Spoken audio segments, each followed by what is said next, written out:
Lashley has been fired from Raw, it would seem, by Adam Pearce. I am Luke Owen, DAD. I'm joined by Chopper Pete Quinnell, the brand new Raw review team. We're back, ladies and gentlemen. Yay! Back from our quarantine time off. Welcome to the WrestleTalk Podcast review of Monday Night Raw. Please do press the subscribe button. Press the little thumbs up button as well. It massively helps us in the algorithm.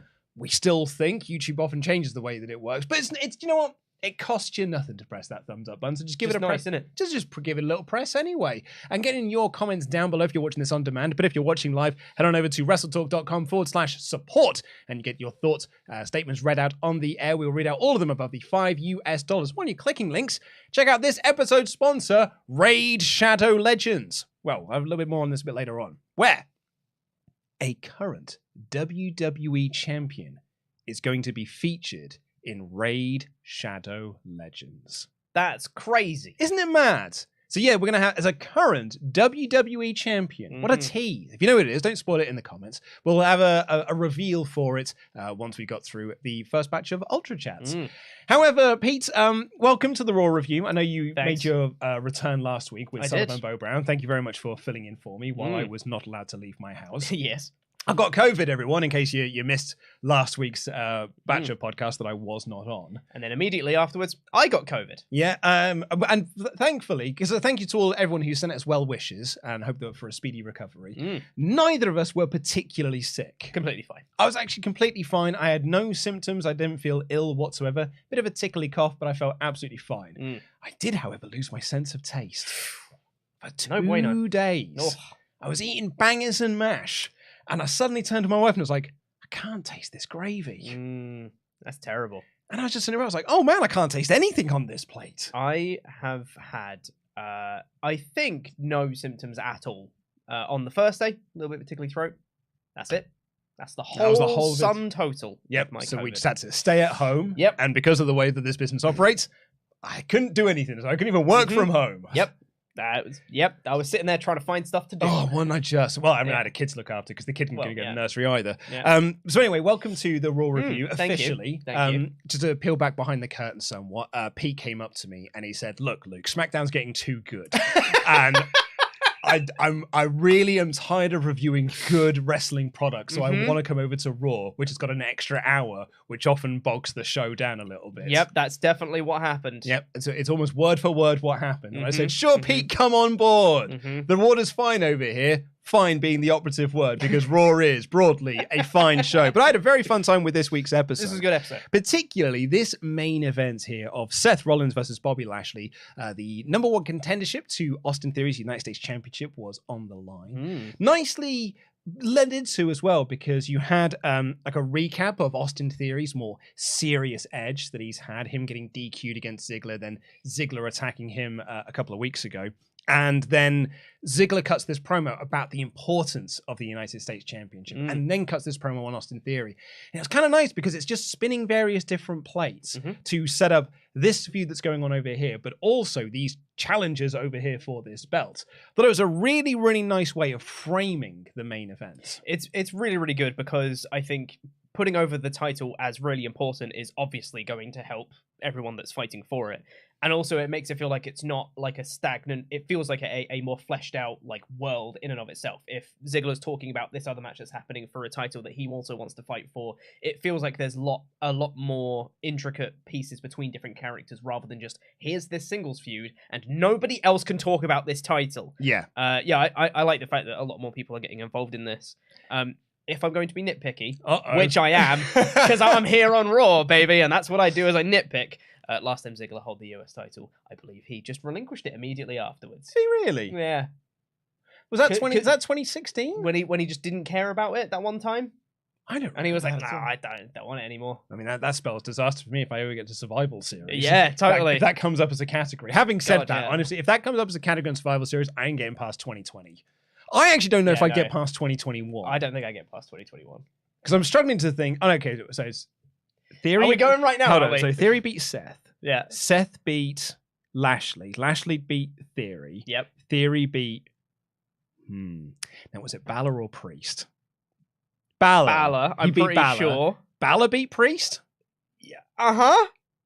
Dunno. I think that's right. Yeah. And Priest won it from Probably Balor. I don't know.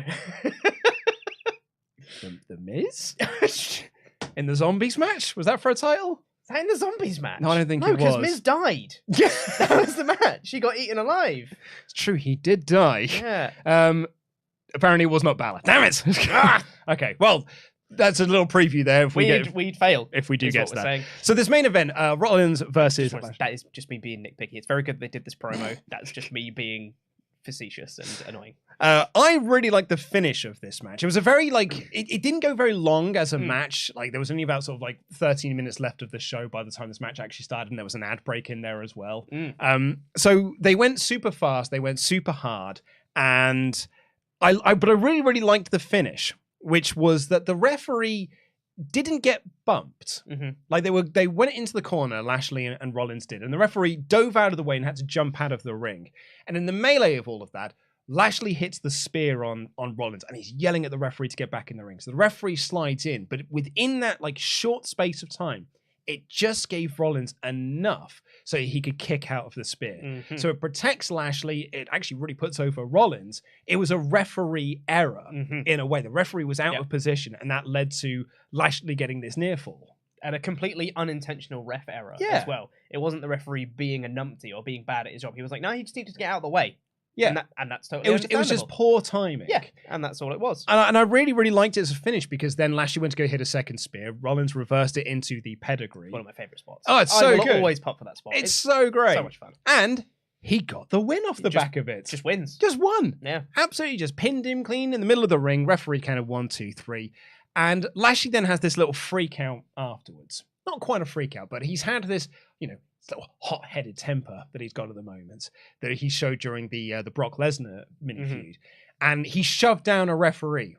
Adam Pearce storms down. Adam Pearce is like, "I warned you. I told you. You can't be getting physical with the referees. Blah blah blah blah. You're gonna force my hand. Yada yada yada." Lashley shoves Adam Pearce. Adam Pearce calls him a mother effer. Very loudly calls him a mother effer. And then yells at him, "You're fired." Yeah. This is all off mic stuff as well. So it was only being picked up by the camera mics and stuff. And commentary didn't get to play it up either because immediately, boom, show ends, show goes off the air.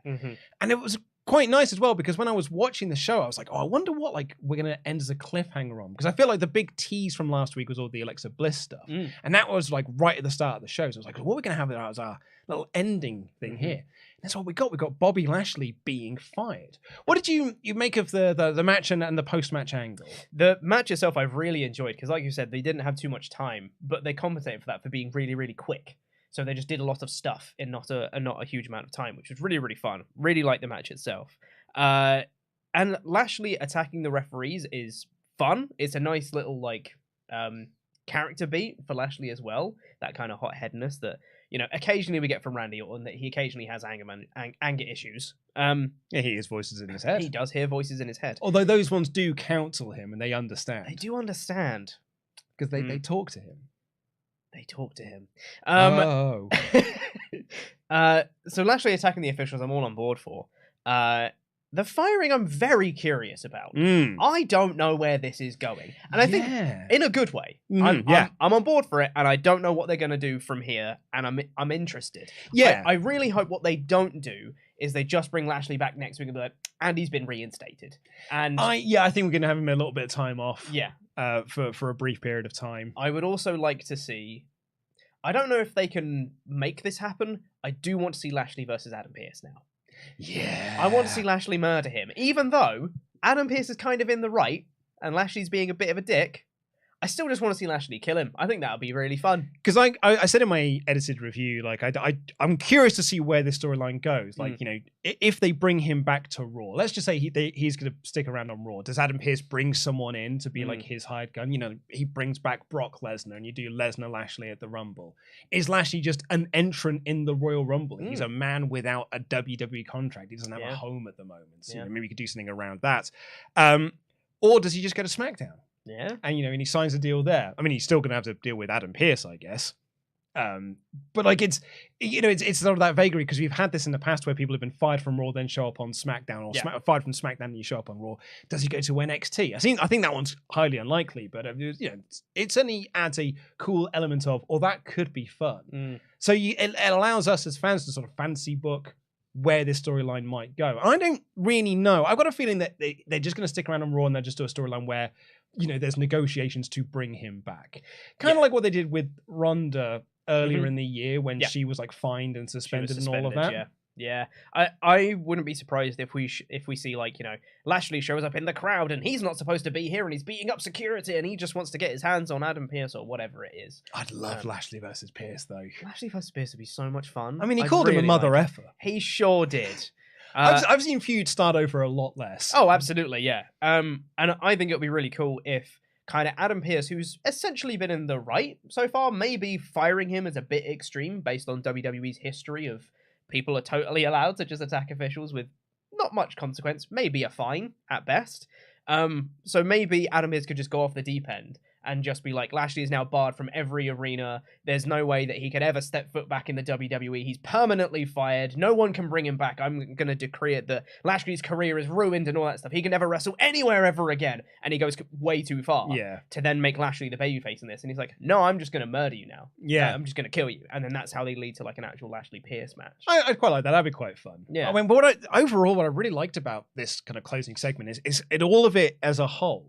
So kind of like I put up a poll on Twitter last night about what's better, Quality Street or Roses. It's Quality Street. I would say it's Quality Street as well. Yeah. And I said that I don't want celebrations or heroes in my mentions because I don't want pretenders to the throne. I'm not going to lie.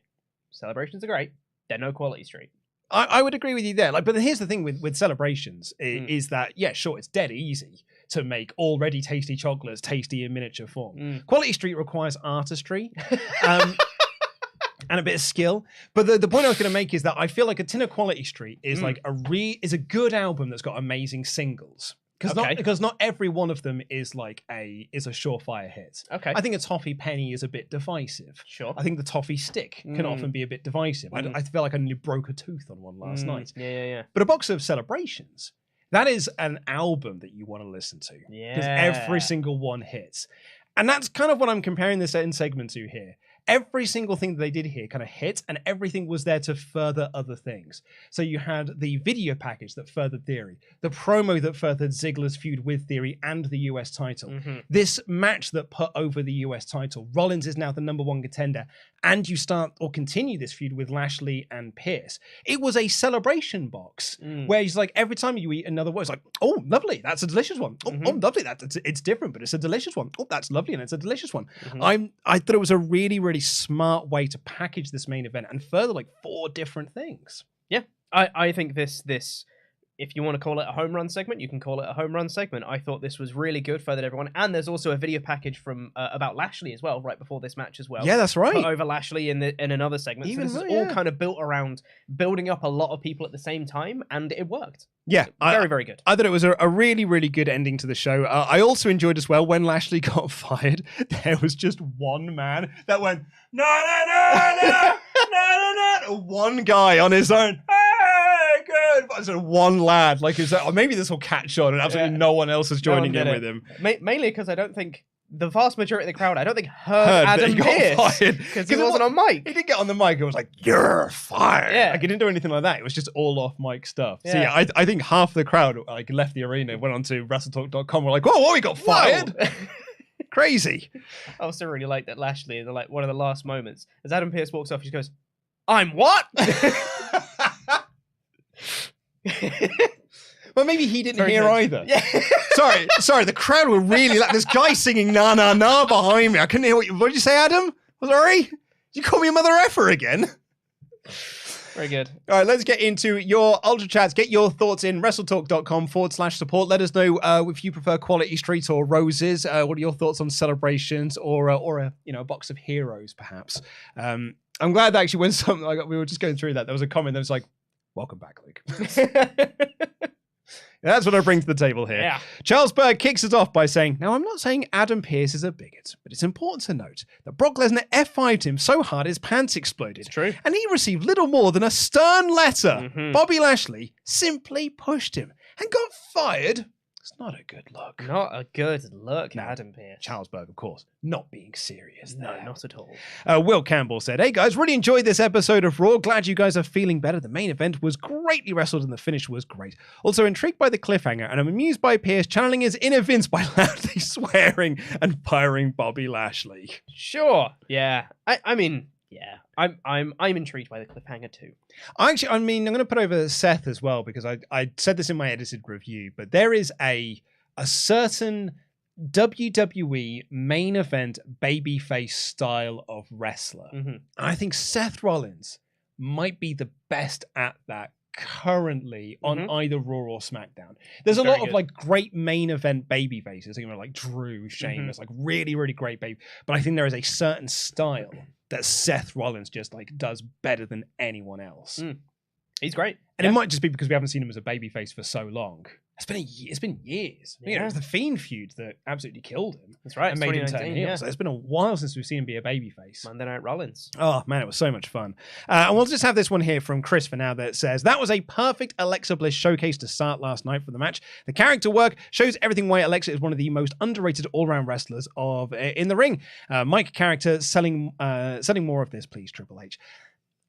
I thought the match was fine. It was good. Yeah, it was a good match. Good match. But for me, it was less about the match. It was more about the post-match. Post-match angle was great. Yeah, which we'll get into in just a few moments. But first, we must thank this episode's sponsor, Raid Shadow Legends. Or should that be Ronda Shadow Legends? There are three things that are certain in life. Death, Ollie hating AEW, and Ronda Rousey being a top champion in WWE. But not content with just being a top champ in the E, she's also now a top champion in Raid Shadow Legends! You can get legendary champion Ronda Rousey for free if you're a new or existing player. Ronda doesn't only look cool, she has fists of fire and multi-hit skills that make her perfect for taking on bosses like the Fire Knight. She hits like a steam train. Move over, Braun Strowman. I've got a new favourite train now. And you can download it for free now by clicking the link in the video description below or by scanning the QR code that's on screen now.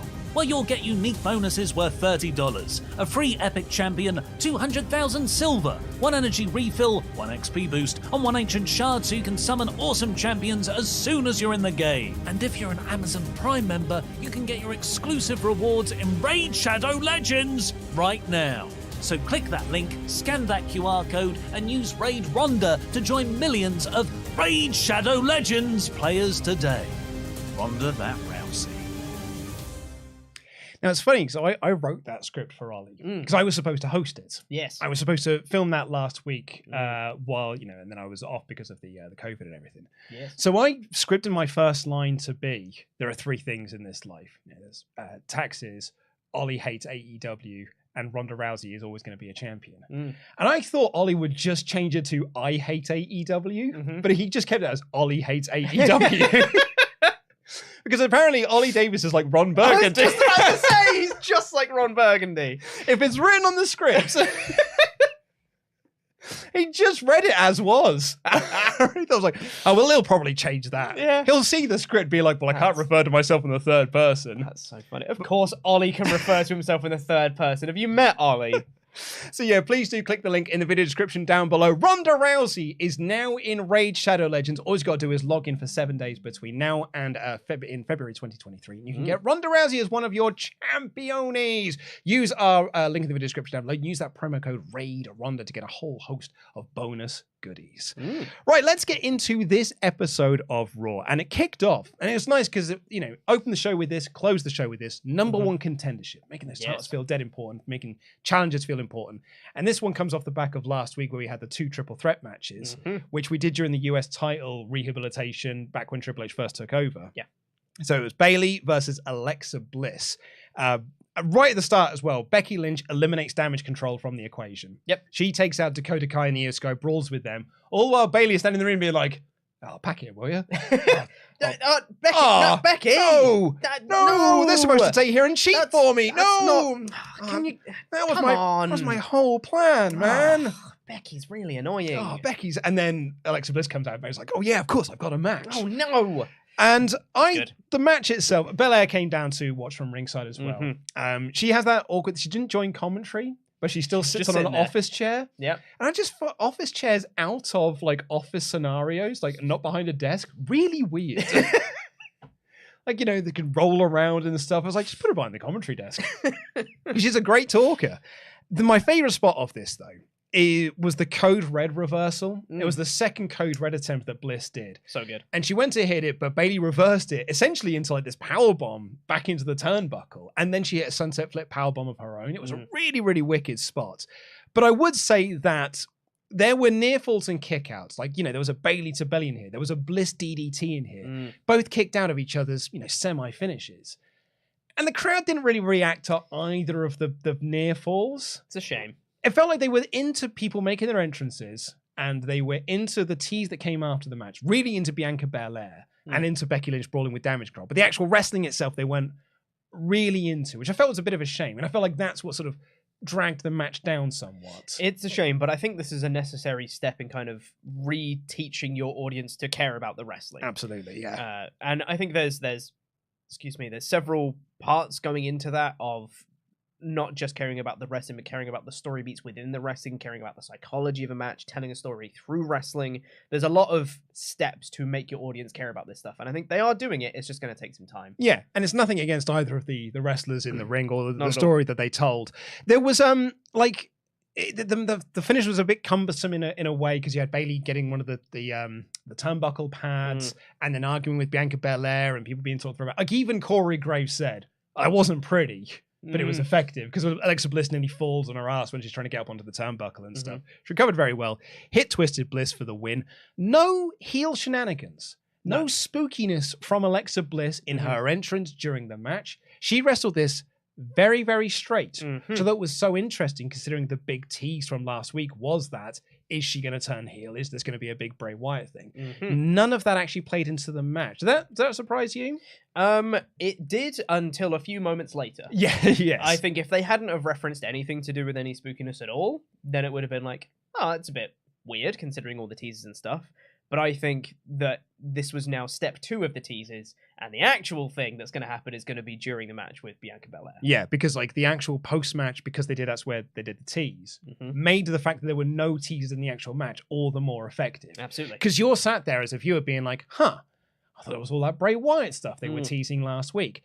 And Alexa Bliss and Bianca aren't really selling any of that, and Alexa Bliss goes to pull Bianca in for a hug, but just before she does, Bray Wyatt's symbol flashes up onto the screen. And that hug that she pulled her in for seamlessly turns into a Sister Abigail. Yeah. Like, puts her into a position for the Sister Abigail. But then immediately Alexa was like, whoa! Yeah. And she, like, stops what she's doing, like, let's go. Bianca's like, whoa, sorry. Yeah. I've no idea what happened there. It was actually a really, really good performance by Bliss. And I thought Belair sold it brilliantly as well. I thought this was an excellent post-match. This is really good. I really liked Alexa's kind of selling of the moment of her being like, the hell was that? And just kind of like walking off to being like, yeah, just kind of like shaking her head a little bit as she walks off. Kind of, it's like, okay, it's like some good teasers there, some solid stuff. I like it. I really hope this isn't magic. I really hope this isn't magic. Yeah, well, but it's cool for now. I like it. I like it. You have to though with Bray. Don't I you? know, You're but I don't want him to do magic. Well, hey, okay. So I mean, I was thinking about this morning as I was coming into the office because I was thinking about the Alexa Bliss, Bray Wyatt stuff. I've gone on a bit of a journey with the Bray Wyatt Alexa Bliss stuff. So I was reviewing Raw when they were doing all of that stuff in the Thunderdome era. Yes, categorically the worst part of the Thunderdome era.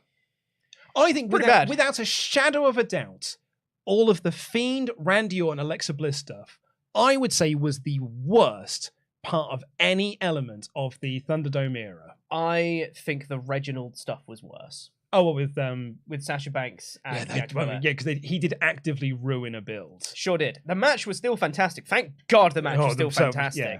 But I think that was dicey. I think the Fiend stuff was way worse. It was pretty Alexa bad. Bliss, like the doll stalking Shayna Baszler. Eva Marie tripping over by the swings. Oh yeah, that was bad, wasn't it? Like the only thing I can think of. Retribution. No, Retribution's funny. Let's not pretend that Retribution was bad, Pete. Do you remember Mia Yim having her little fit and stuff? There was greatness within Retribution. His name is Slapjack. I wanted to do, is Retribution actually good? As a video series, and Laurie wouldn't let me. The answer is no. Oh, but it would have been so good to argue it, Pete. The only thing I could think that was worse than the Bray Wyatt, Alexa Bliss, Randy Orton stuff was the zombie match. Oh, the zombie match was bad. Yeah. But that was only one match, whereas I think that was like actively terrible for months and months and months and months and months. That's true. And it ruined The Fiend, it ruined Randy Orton, it ruined Alexa Bliss. It was, for me, actively terrible. Yes. And so when Bray returned, and immediately they started these teasers for Alexa Bliss, my instant gut reaction was, oh no. God, I don't want to go through this again. Like, I know we've got a different creative head this time. It's not mad Vince McMahon. This is smart, level-headed Trips. But I'm like, oh no, because I don't want to have to go through this again. And we had a lot of messages from people being like, no, this will be good, this could be good, this could be good. And I was like, no, I don't really, for me, it's not what I want to see out of Alexa Bliss. But also, they've done nothing with Alexa Bliss all year. So now I'm just sat here being like, well, at least it's something. Yeah. At least it's a storyline for her. There's some actual character progression here, which she has not had since she did the therapy sessions back in January, which led to nothing. Yeah. So, like, I'm at least now she's not an and friend. I'm now I'm sort of like almost at thumbs up. Yeah. Because at least it's something new for her. And I will also say, I appreciate the more subtle nuance of having the logo flash on the screen, because I feel like, and this is just speculation on my part, in years gone by, they would have done like, ooh, spooky lighting, and ooh, logo on the screen, there's a Bray Wyatt, and then it will come back and Alexa's in the Sister Abigail position or whatever, and then the lights would come back up and then she'd let go. And this was just way more subtle than that. This was way more appreciate. Subtle. Yeah, no, I would agree with that. But I don't want it to be spooky. I don't want it to be spooky. It can be spooky as long as it's not magic. Yeah. That's the line. It can be weird and creepy and a bit strange. It can't be magic. That's my line. There was a tweet that was retweeted by Hollywood Hangman that kind of like caught my eye just before I came into record. So it's just kind of playing in my mind at the moment.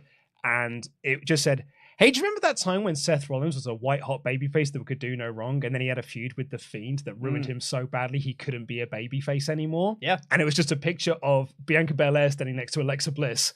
And I was there going like, oh dear. No. Oh, no. It's happening again! It begins! But I thought, outside of all of that, I thought the segment was awesome. Yeah, it was very good.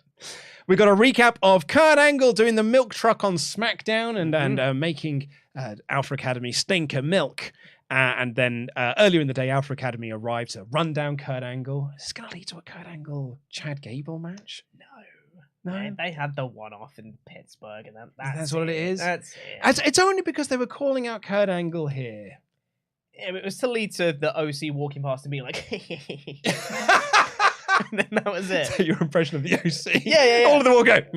Yeah, that's what they did. They were laughing at their phone because Chad Gable got milked. Yeah. And AJ Styles walked up and went, the milk community! And it set up a match between AJ and Chad Gable. I have got 2 notes for this match, which is very good, but short match, full of reversals and wrestling. My first note, all capitals, wrestling. It's written, wrestling! Yeah. I loved this match. I love this style of wrestling so much. Yeah. So when we get little bits of it, of these fast-paced chain mat wrestling reversal and stuff, I'm like, more of this, please. This was a short match, but I liked it a lot.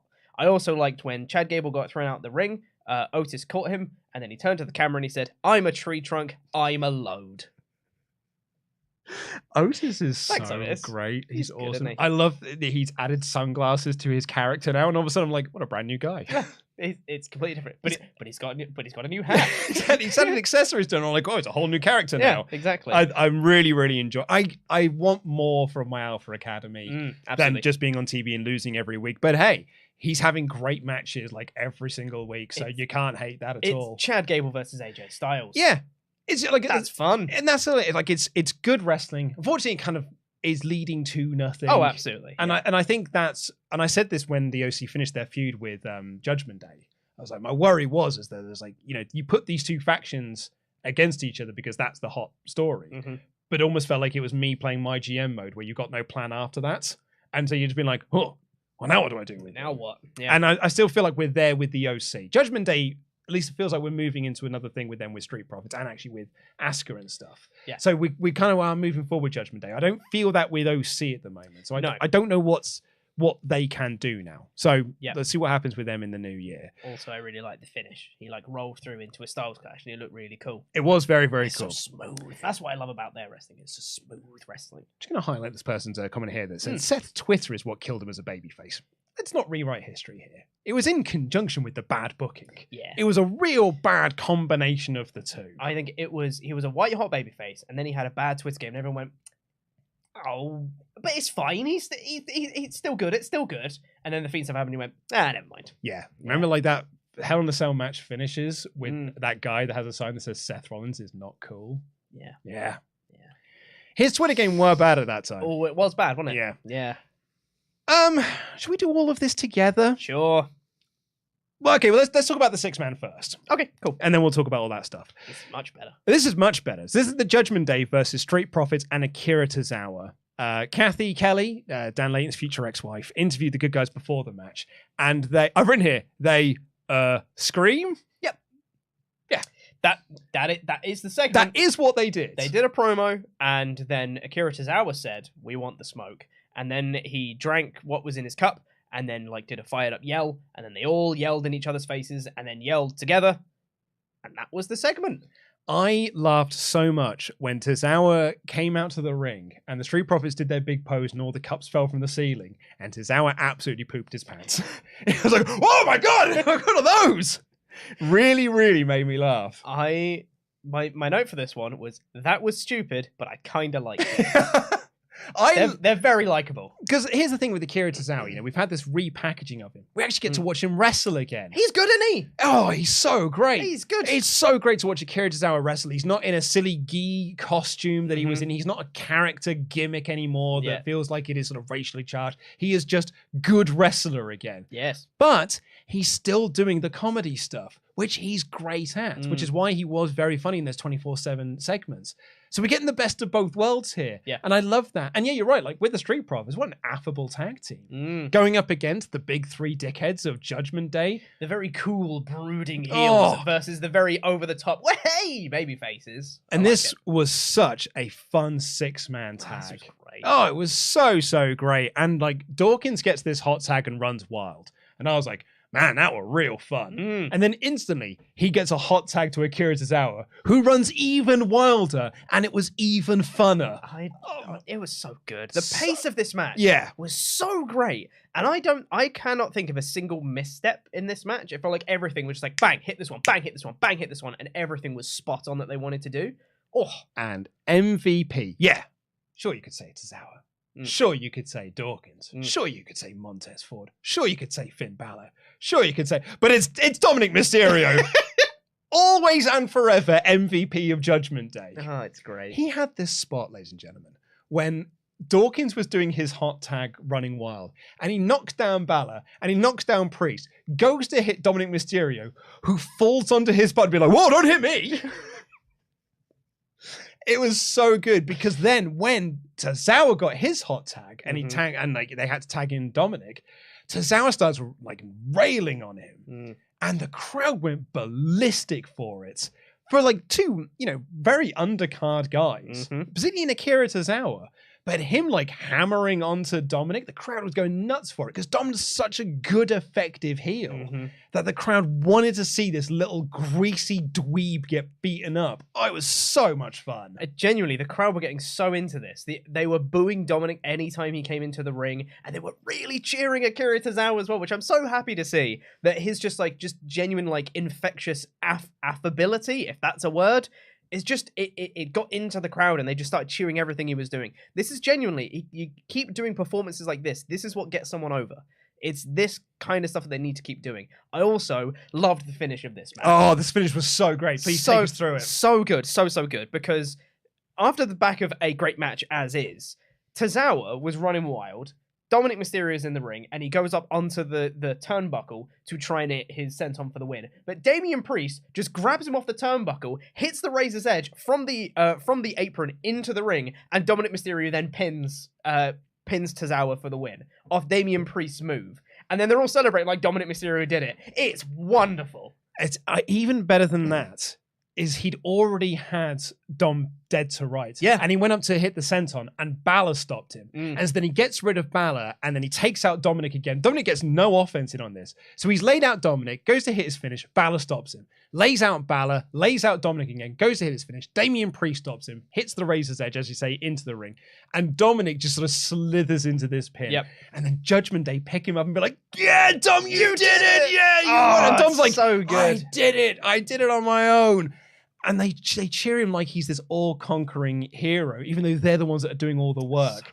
So and Tozawa had him beaten twice, but still lost. It puts over Judgment Day so brilliantly. It puts over why Dominic loves being part of this group, apart from the fact he's being pegged by a Rhea Ripley. And they're the best act on Raw. Yeah. I think they're so great. They're so fun. And Dom is... Can you imagine, earlier this year, we were all sat being like, hey, this Dominic thing's not working. Hey, man, like, we have got to figure out what we're doing with this Dominic thing. By the end of the year, I'm like, he's my favorite thing on Raw. What a difference a heel turn and a really good creative mind like Triple H can make. Oh, it's amazing. Mate, also, that turn at Clash at the Castle was genuinely one of the moments of the night. Hey, yeah. It was so good. Kick your dad. Especially, with the live show that we had. Everyone just wanted to see him turn heel, and as soon as he did, I was like, yeah, he beat up his dad! Honestly, this was really, really fun as a six-man tag anyway. But I think the character stuff they did with Dominic and the Judgment Day. I mean, just before we came in here, you said to me, I was like, when did Judgment Day get so cool? Yeah. Like, when's the exact moment when they became awesome? Yeah. Because they were very lame. That's a great point as well, actually. Yeah, we're talking about how Dom was like really lame earlier this year. Judgment Day were dead on arrival. And boy howdy, they're the best faction on Raw. They're so cool. So awesome. I want to see them versus Bloodline. Yeah, like this is the level of like potential that I thought Judgment Day had when they first debuted, and then they immediately squandered it, and I was like, never mind, we'll move on to the next one. But then they rehabilitated them. So great. All right, well, let's talk about this then. Alrighty. Okay, so Johnny Gargano and Dexter Lumis were backstage working out how they're going to spend Dexter's money, which he won from The Miz a couple of weeks ago, when they ended their feud. And when they ended their feud, because it was all done. It was 16 excruciating weeks of no steps being taken forward, and then one step got taken forward when they revealed that Miz paid him off, or was paying him to attack him, and then there was another 8 weeks, and then they had a match. Yes. So they're making this plan. They've got this drawing here. Apologies, my laptop's not muted. Should probably mute that. Yep. Hold on a second. I'm just gonna mute that so my wife doesn't text me. Nice job. Apologies, everyone. I'm professional. So they've got this drawing on a board. Yep. And it's them dressed up as the Avengers. And and they've got plans to clone their dog or something. They're going to create a Scrooge McDuck money pit for Dex to jump into. And down in the bottom was Bluey Bling, and it was a little baby that was wearing a big Bluey medallion thing. I'm a big Bluey fan, as everyone well knows, because it's the greatest show on TV. So that at the very moment I was like, I understand that reference. And as a fellow new dad, I'm also watching a lot of Bluey right now. Yeah. It's a chef's kiss show. Oh, I know. So I was like, yeah, that's grand. And then Candice LeRae walks in and says, you know what? It's the holiday season. Maybe we've got everything we need. And Johnny's like, that gives me an idea. So they go to the merchandise store, spend loads of money, and only be able to afford to buy 2 t-shirts, given how expensive WWE merch is, am I right? Probably a bit more. And they then cart this out while Johnny Gargano very clearly had not prepared for anything to say. And he... Garten vamp. Just improvise.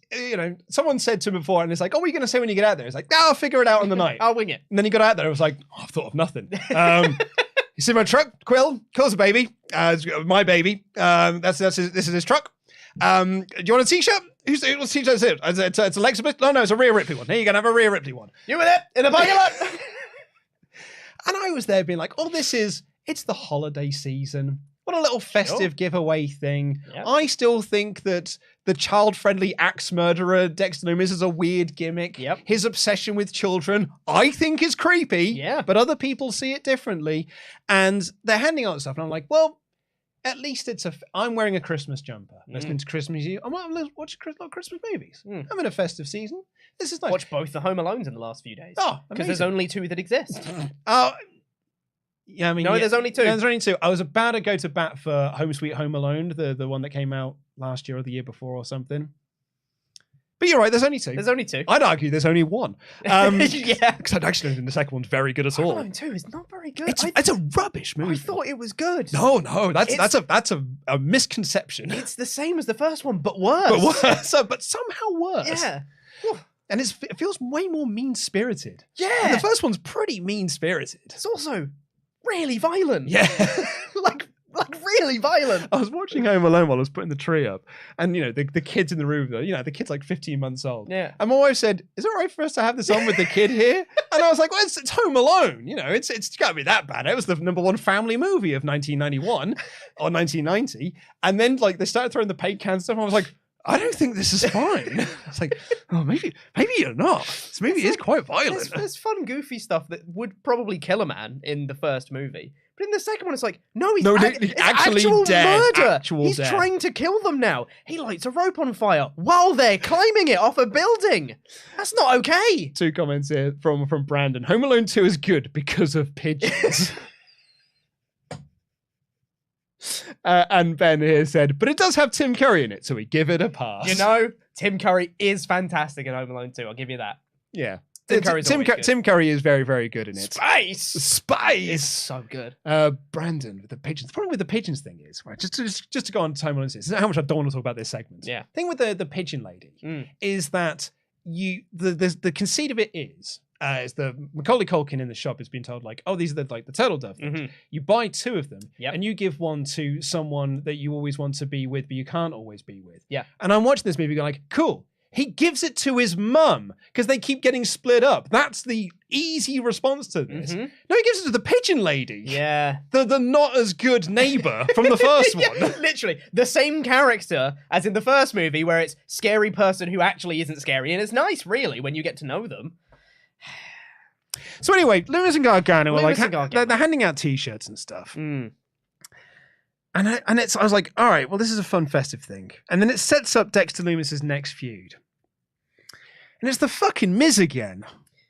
And the Miz... That's a swear. It is. And the Miz comes out. 43 minutes. And the Miz comes out and he steals the money from Dexter. And he goes to run to the back. And clearly Adam Pearce's spidey sense was tingling backstage and he was there is an injustice happening. Yes. Because he comes out before Miz even gets out of the building, out of the arena and stuff. And he forced him to go back and give the money to Dexter. And then they have a long conversation in the middle of the ring. It's a long segment. Again, and it felt like they hadn't prepared what they were going to say. So they just kept going on until they got to a point. And the point is, we've set up a ladder match next week. It's double or nothing. It's Dexter versus Miz. Double or nothing? Yeah. That's a different thing. Having a casino ladder match. What more won't they steal from AEW? And that means that by the time that this match has happened, it'll have been 19 weeks since the storyline started. I'm so ready for it to be over, and I don't think next week's going to be the end of it. No, I don't think so either. And even if it is the end of it, I still don't know what you do with Dexter after this, or Johnny Gargano. Yeah. This is actively making me not like Johnny Gargano, which is wild. Who's one of the best wrestlers they have, and likes Bluey. Why is he on the screen? I'm like, oh no, not this dickhead again. Oh no, why is Johnny Gargano out here? Genuinely, one of the most likable wrestlers of all time, and they're making me not like him. Oh. Yeah, so Miz has tiny balls also. Yeah, they did all of that, and they do. What winds me up more than anything else is that the crowd chanted it, which means they like it. Well, I hear. Get better taste. Well, here is what I will say, and I've said this about many things in the past when it comes to wrestling et al. I don't like this. This is not working for me. But it is clearly working for an audience. Absolutely. And it worked for this week. It worked for this audience. There have been weeks where they've done the storyline and it's gotten over like a fart in a church. This week, it got over with the crowd because they really enjoyed chanting tiny balls at Miz. They enjoyed chanting stuff about Maurice. And Miz is very good at working them up into doing those chants. Yep. So, yeah, it did work this week. I'll give them that. But I rolled my eyes so hard during this segment because I was like, oh man, I can't believe we're going back to this well. Also, Miz has to dress up as Santa's elf and help give out the rest of the merch. The payoff for this, you won't believe it, folks. The payoff to this was very funny. Was that later on in the show, they show pictures, right? They're Polaroid pictures of the Miz dressed as an elf, and he looked so upset about it. And all the people next to him were going like, "Well, hey, look, the Miz dressed as an elf," and he looked very upset. They did that twice, and I was like, is this the payoff to all of this? There's our big setup of he's got to dress up as an elf, and the payoff is we get to see a handful of Polaroid pictures with backstage staff. Yep. Rubbish. Not funny. Not funny. A really long segment. So it might have been the longest segment on the whole show. It certainly felt like it. It was long. And, yeah. Then we've got IYO SKY versus Candice LeRae. Big thumbs up from me. Yes. They had some technical problems during this because I think Bayley was supposed to be on commentary. Yes, but they didn't have they didn't have a headset ready. They didn't have a chair ready for her. Headset wasn't working. There was a lot of stuff that just went wrong here. So it just meant that the first half of this match was the three of them arguing over who's on commentary, who's doing play-by-play, who's setting up tech, who's giving chairs, not focusing on any of the wrestling in the ring. The only plus side I can give to it, because referencing what we were just talking about earlier, was Corey Graves shouted, "Look what you did, you little jerk," to Kevin Patrick. That made me laugh. It's a timely reference. But it really was just distracting from the match. Yes. And then Candice LeRae hit this poison rana on the outside that damn near killed IYO SKY. Oh, it was good, wasn't it? And then they went in the ring, they did some more stuff. IYO hits the O for the moonsault and wins. And IYO SKY did need to win. She's defending her tag titles this Friday, so she should get the win to get the momentum going into it. But it really feels like it derails Candice LeRae's whole storyline about getting revenge on Damage Control, because she beat Dakota Kai. Was it last week she beat Dakota, or was it the week before? It feels like she beat Dakota Kai recently. Last week. And it's like, okay, and then she beat IYO SKY, and then she goes into a match with Bayley. But no, she was just beaten by IYO here. Clean. So, yeah, I mean, I said this in my editor's review. Indy Hartwell call up? Sure. Do a tag team? Yeah. Because I don't think that Tegan Knox and the other one are winning the tag titles this weekend. Yeah, Liv Morgan, yeah. I don't think they're winning the belts this weekend. So, yeah. Maybe they will. Who knows? I doubt it. So, yeah, it kind of sucks for Candice LeRae, but fun match. I enjoyed the wrestling between these two because they're both very good. Kathy Kelly interviewed Kevin Owens, and Elias walks up and wants Kevin Owens to be in his corner. Actually funny. But Kevin Owens is like, no, I care about continuity and my character and what I've done this year. So he talks about the feud that they had earlier this year over all of the Ezekiel stuff. Yeah. And Elias is just like, but I need you. And I was like, what? What? Yeah.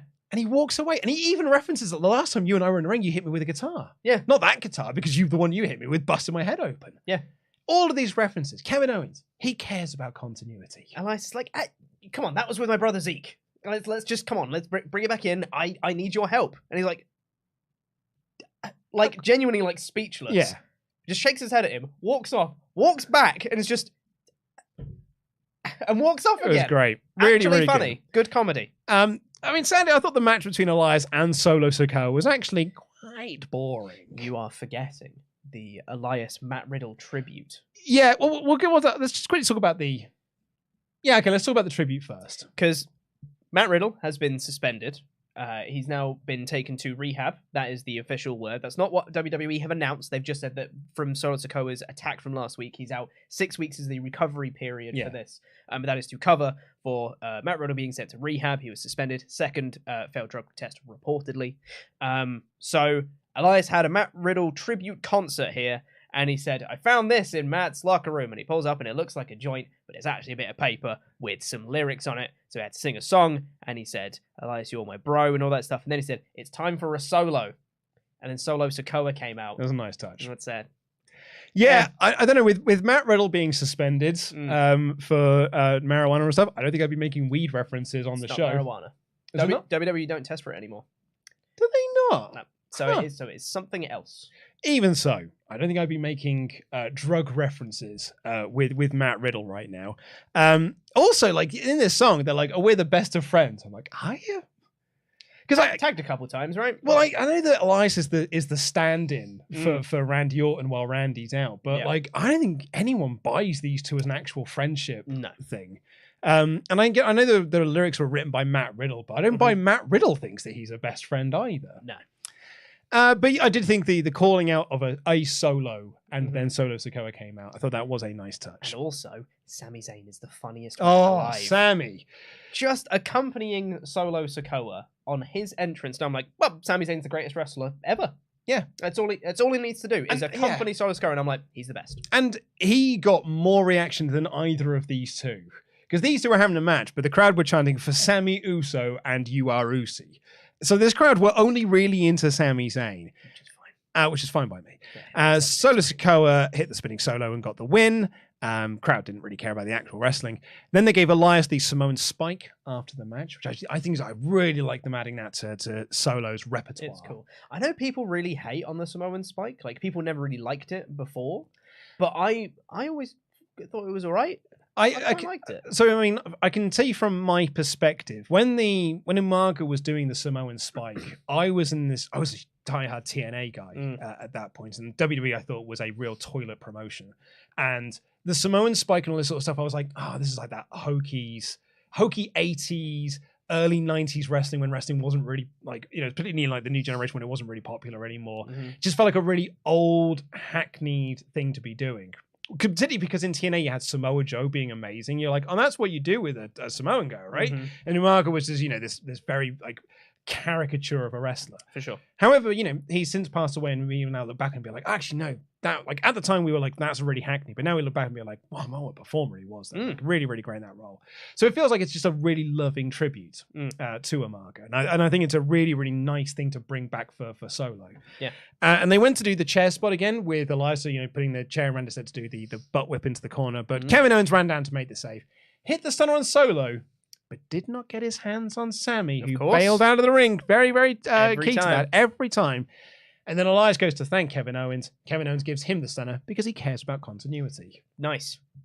Very nice. Cena narrated a video for Tribute to the Troops. It's the 20th anniversary of Tribute to the Troops this weekend. And then it's probably our last thing we get to talk about, in fact. It was Asuka versus Rhea Ripley. And they were really putting over that Asuka didn't have her makeup on, and that no face paint, and she wasn't doing her. And they actually talked about the fact that these posts that she's been making on social media, posting up images of her in Japan and her Kana outfits and stuff. And then these two had a physical match. These two beat the piss out of each other, and it were rad. Yeah, it's real good. It were real good. I like it. And Dominic Mysterio, again the MVP of Raw. Did the whole falling down on his butt thing when Asuka went to attack him. It was just as funny the second time round. And then he ran some interference because Asuka got in the Asuka lock. And Rhea Ripley looked like she was going to tap out. Dominic grabs her foot and puts it onto the ropes, then calls the referee. Dominic then gets misted.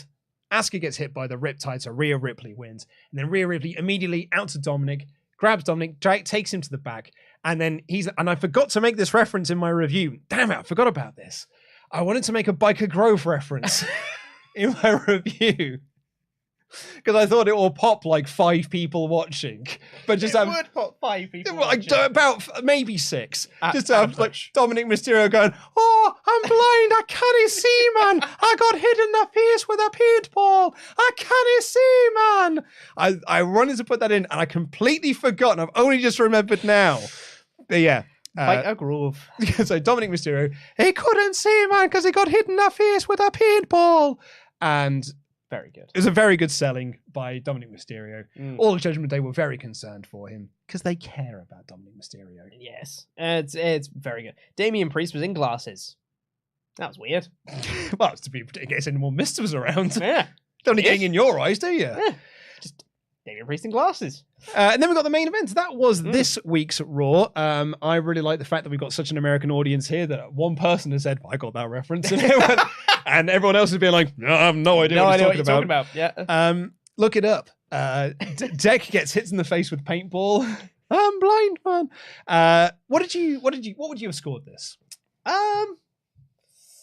Probably a low 4, just because I've really liked the wrestling on this show.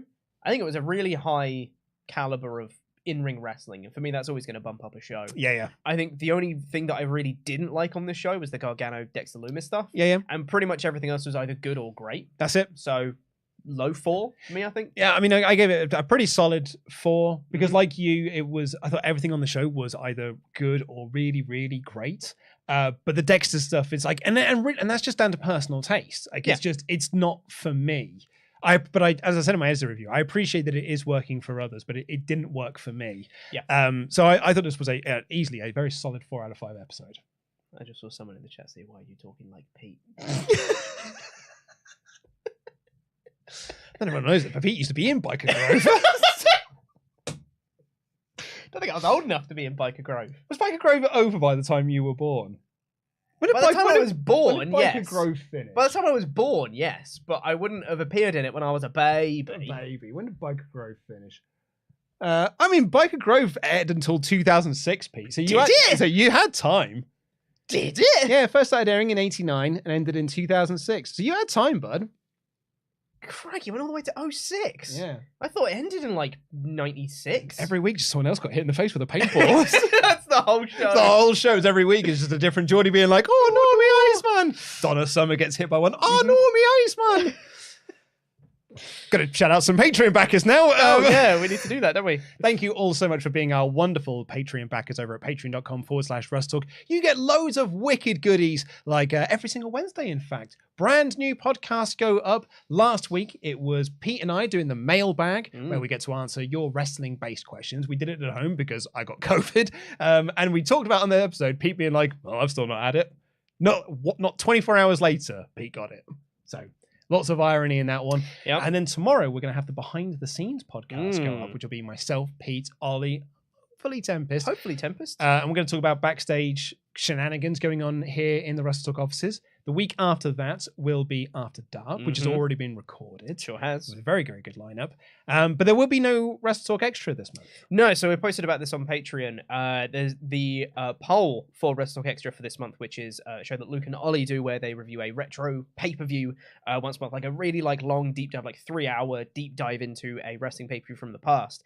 The winner of the poll is Ring of Honor Final Battle 2011. And unfortunately, Ollie was not scheduled to be on the show for this month. And we were like, well, that won't fly because that's a very Ollie show. And we don't know when the next time a Ring of Honor show is going to win the WrestleTalk Extra poll. Very rare that ROH shows win. Precisely. And Final Battle 2011 is just going to be an opportunity for Ollie to talk about how much he loved Ring of Honor from that period. Yeah. Talking about his stories at the time. I think it really spun off his PFK list that he did where he was really amping up his love for Ring of Honor. So I think we had a big swell of Patreon backing to do that because it beat out Starrcade 2000, which, and WCW shows, particularly from that era, tend to do very well in Patreon polls. Yeah. So we're delaying that until the first week of January. We're going to record that, but it does mean you're going to get 2 episodes of WrestleTalk Extra in January. Yes. You'll get Ring of Honor Final Battle 2011 and whatever wins the January poll, which will likely be a Rumble. Absolutely, yeah. And if you have pledged in December specifically to get the WrestleTalk Extra episode, don't worry, you will still get it.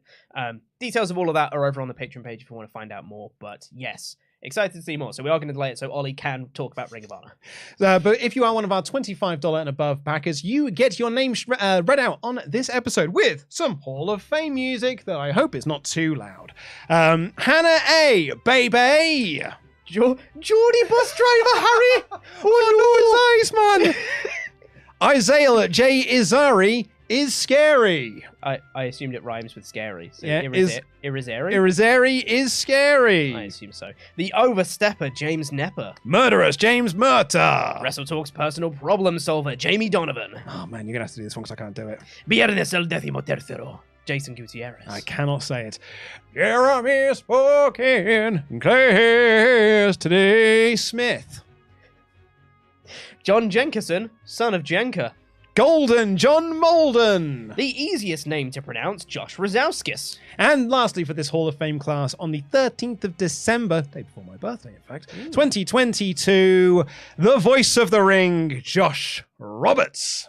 Thank you. All of our Pledgehammers on our Patreon page. Thank you all so Also, I much. forgot to mention on the show that Corey Graves is trying to get over that Dominic Mysterio should be called Caliente Mysterio.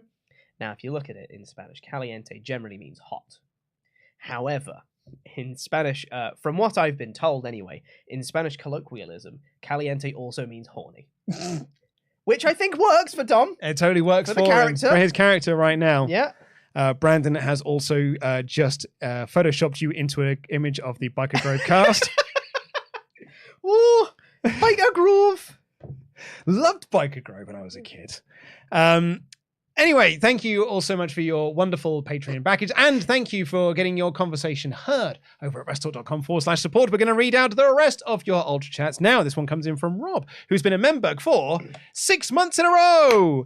Is this the Monday Night War? Good to see my favorite boys back and back to back. Glad you're both feeling better. Is Solo going to attack Sammy first?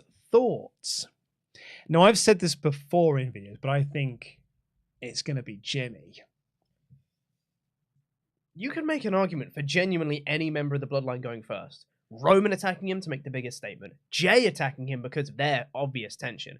Jimmy for the unexpectedness of it. And Solo because he's the guy who's always stuck by Sammy and always been kind of his bodyguard specifically. There's an argument for any single one of them. I think this Friday as well, because there was a lot of like promos being like, what's Roman going to be saying to Sammy? Mm-hmm. I think they're going to officially call him Sammy Uso. That would be cool. That's my big pitch for this Friday. Mm. Also, shout out to everyone who keeps saying they were under 10 in 2006. I was nearly finishing university. I was 13.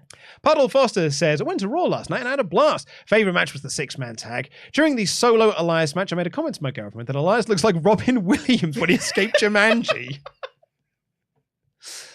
I suppose he has got a great big bushy beard. I mean, that's kind of the only similarity. I think so, yeah. I don't think he looks like him necessarily. But that would, I mean, he looks like Ezekiel looked like Rob Williams after he had a shave. It's true, yeah. JD Rezi says, I was at the show yesterday. Very sports entertaining. Was curious how the crowd sounded on TV. Our city crowds in Milwaukee generally aren't loud and don't know a lot about wrestling. They were relatively quiet. Yeah, that translates to TV, I'll be honest with you, bud. Yeah, but they did come alive for some bits, like the Akira Tozawa stuff, and booing Dom Mysterio. Oh, yeah. You heard him for that. Will Campbell, as an addendum, the match between Gable and Styles was great. I know Gable loses all the time, but he is legit one of my faves. Guy's probably the smoothest on the whole roster. Also, Otis needs pit vipers all the time now because they look great on him. Is that what those sunglasses are called? Sure. Pit vipers. It sounds like an NXT character from the Pit Viper. from the 2.0 era. Pit Viper. But it would be with a double T and a Y in the Viper. No way. They actually are They called are Pit Vipers. The more you know. The more you know. But that would be PITTVYPERS. Would be Pit Viper. Oh, the more you know. Yeah. Knowing is half the battle. It is. D-Matic Made It said, this is what I think should happen. Gargano, Lumis, Miz, and Candice LeRae. Johnny and Candice should move to SmackDown and feud with Karrion Kross and Scarlett. And I can see Dexter moving over to join Bray Wyatt's faction. I don't see Dexter and the Bray Wyatt thing. That doesn't work for me. But I could certainly see Candice and Johnny doing some like mixed tag matches. I mean, they could do a mixed tag match with Miz and Maurice. Like that's like a fun Rumble match. It's a Rumble match. Sorry, you're right. I put fun in there accidentally. You did put fun in there, which I think was an error. That was a slip up. Yeah. Or you could do mixed tags with the Garganos versus Cross and Scarlett. You also could do that.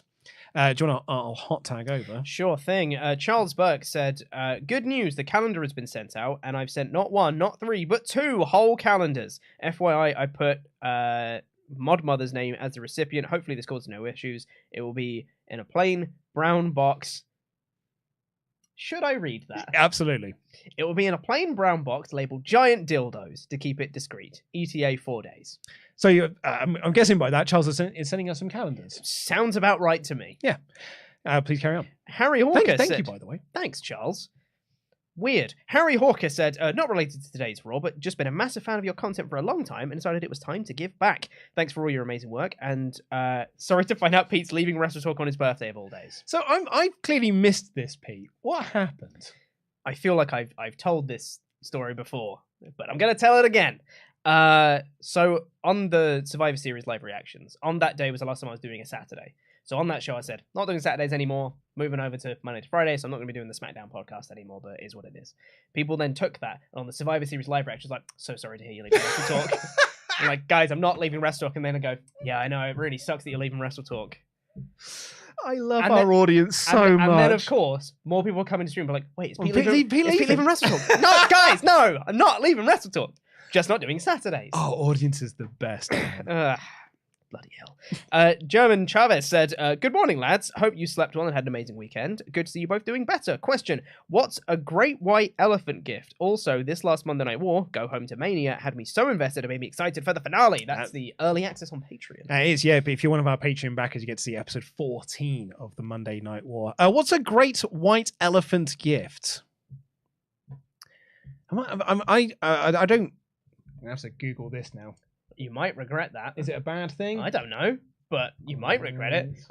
You say our audience is the best. I never trust our audience with UltraChats. They could tell us anything. Elephant gift. Oh, okay, it's a thing.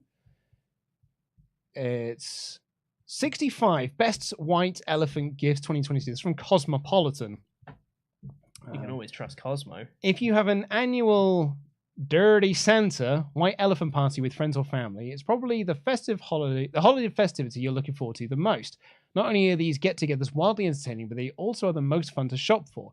This is your chance to think outside of the box, flex your comedy skills, and maybe even a little scandal. Go on that bit. If you're new to the white elephant game, here's the gist. Everyone brings a wrapped gift that's worth the same amount. Then each person draws a number. This will determine the order in which everyone gets to choose from the pile of wrapped gifts. Sounds easy, right? But there's a twist. When it's your turn, you don't have to pick a new gift. If you've got your eye on a present that someone else has already opened, you can choose to steal their gift instead. Cue the drama, revenge, and suspense. Exciting, right? Well, the only thing that makes it better is bringing out one present everyone fights over. Below, you'll find 65. Oh, that sounds like a fun game. So what's a good gift? Sure. I mean, what's your budget? So well, that depends, right? Let's say our budget is £25. Crikey Moses, that's a lot more than I was going to thought you were going to say. What did you think I was going to say? Fiver? Yeah, like a fiver would work. We'll say a fiver then. What's our budget for the Secret Santa, by the way? 10? Was it 10? Yeah. Oh, good, because I spent less than that. Yeah, good. I think I did as well. I'm very bad at gift giving. I don't think that's true, Pete. You got that great calendar for Ollie that one year. It was a great gift. I was being serious. I thought it was a great calendar. It was a great gift, and Ollie didn't like it because Ollie's mean. Because he's a bellend. You should just say that calendar again. Yeah. Get that calendar. We'll just find a way to make sure that Ollie gets it. Oh, boy. Maybe this is what we'll do for the WrestleTalk Secret Santa next year. Perfect. And do you know what, Pete? I smell content. That is content right there. That's content right there, Pete. That's a game. That's it. I'm always thinking about the content. Yeah. Ollie, you'll love that. Yep. So I don't know what the Great White Elephant gift is. Not a clue. I'm very bad at this. I would say... a candle. A Lynx Africa set. What are you, 12? Yeah, you get a little shower gel in there, spray of deodorant, and... What else would you get? A little aftershave thing that also smells of Lynx Africa. Yeah. If you want a spring, you can go voodoo, but I think Africa's classic. Anywho. Such UK-centric reference to the show. Yeah, Celebrations, roses, collection, Biker Grove, Lynx Africa. Should I do these ones? Yes, please. BM Whitehouse said, hi, lads. First of all, you need to start increasing your vitamin C intake or start drinking some green tea, because immune systems and that, innit? I didn't get ill. Just got COVID. Yeah. Second, did either of you watch the Josh Alexander versus Mike Bayley match on Impact? It's my personal match of the year and is free on YouTube. I've heard very good things about this match. As have I. And I was going to watch it until I heard it was an hour long. And I was like, no, I haven't got the time for that. I haven't got time. Yeah. And it was just at that point where I thought I had enough time to watch it.